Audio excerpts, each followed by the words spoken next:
A ghostly night out. Churchill's encounter with the Duke and Duchess of Marlborough. It was one of those dreary nights when the fog of the afterlife was particularly thick, hanging like an old, ill-fitting coat. Sir Winston Churchill, now comfortably existing as a ghost, was sauntering through the corridors of Blenheim Palace. He had developed a habit of popping in whenever the living had all gone to bed. He found it less boring than haunting Parliament, though that still had its moments. This narrative is sponsored by Polly Speaks For You. The creator of Polly Speaks For You has always been passionate about empowering individuals, especially those with disabilities or learning challenges, through text-to-speech and voice recognition technology. Polly Speaks For You isn't just a tool. It's a bridge for people to communicate and interact with the world in a meaningful way. By blending historical storytelling with cutting-edge tech, the creator showcases how powerful a voice can be, whether telling your own story or preserving history. So hit that like, share, and subscribe button and help this channel grow. Now back to Blenheim Palace. As Churchill wandered into the grand library, puffing away at his everlasting ghostly cigar, a familiar voice boomed from the shadows, like a royal thunderclap. Well, Winston, have you come to try on some of my old boots? Or are you here to haunt Blenheim properly this time? Churchill froze mid-puff. There, standing like a thundercloud in full military regalia, was John Churchill, the first Duke of Marlborough. And beside him, with an air of regal impatience, was his formidable wife, Sarah, the Duchess of Marlborough.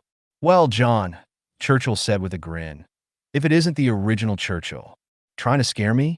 Takes more than that. Though I see you brought Sarah along to make sure you behave.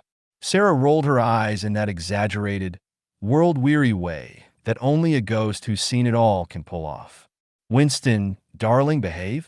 That's like asking a dog not to bark. Now come sit. It's been ages since we had a proper chat.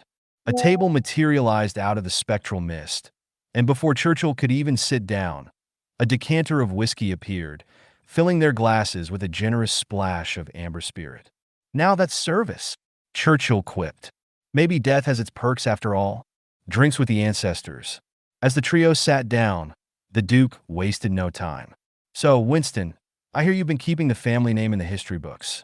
Not bad for a politician. How's running the country during a world war compare to the battlefield?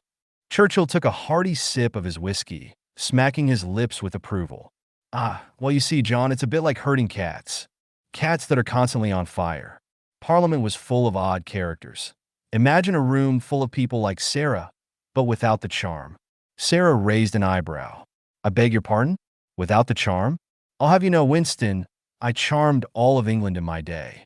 You, on the other hand, just barked at them until they gave up. Churchill laughed, a deep, rumbling, ghostly chuckle. Fair enough, fair enough. But let's be honest, Sarah, you weren't exactly known for playing nice with others. You bullied half the court and still had time to run the country. The Duchess leaned back in her chair, grinning like a cat who just found the cream. Yes, the court. It was like playing chess, but with pawns that had terrible fashion sense. John, the Duke smirked. Sarah was a terror, no doubt about it. But Winston, I have to hand it to you, leading during the Blitz? That's something I never had to face. If France had tried dropping bombs on us, I'd have sent them back with a stern letter and a cannonball. Churchill raised his glass. To cannonballs and stern letters, then, and to not letting the French get the last word. A hauntingly good time. The conversation flowed as easily as the whiskey. Ghosts don't get hangovers, after all, so why not indulge? As the night wore on, the banter grew livelier. So, Winston, Sarah began with a mischievous glint in her eye, have you finally admitted that I'm the most important Churchill in history? After all, without me, John would have spent his days in a tent yelling at soldiers. John nearly choked on his ghost whiskey.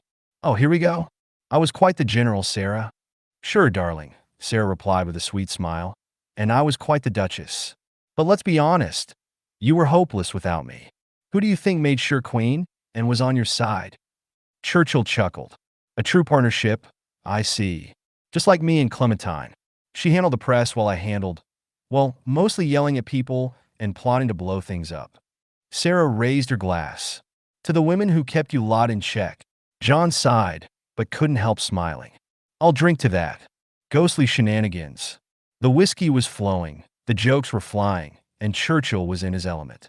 It wasn't every night you got to spend time with family who understood the weight of leading a nation and the importance of a good glass of whiskey. So, Winston, the Duke said, leaning forward conspiratorially, what's it like haunting Parliament? I imagine it's still full of fools. Churchill grinned. Oh, you have no idea. Sometimes I whisper nonsense in their ears just to see if they'll second-guess themselves. You'd be amazed at how often it works. John laughed so hard his ghostly armor rattled. That's my boy, stirring up trouble from beyond the grave. I knew you had it in you. Sarah, meanwhile, was busy examining a ghostly portrait of herself that had appeared on the wall. Honestly, Winston, couldn't you have found a better painter? I look like I'm about to start a bar fight. Churchill shrugged. You always had that look, Sarah. It's what made you so effective. She smirked. Touché. Mischief managed. As the ghostly night stretched on, Churchill, the Duke, and the Duchess shared stories of battles, political schemes, and family dramas that would make any soap opera look tame. But despite their differences, John's military prowess, Sarah's political cunning, and Winston's sheer stubbornness, they all knew one thing. The Churchill legacy was unshakable.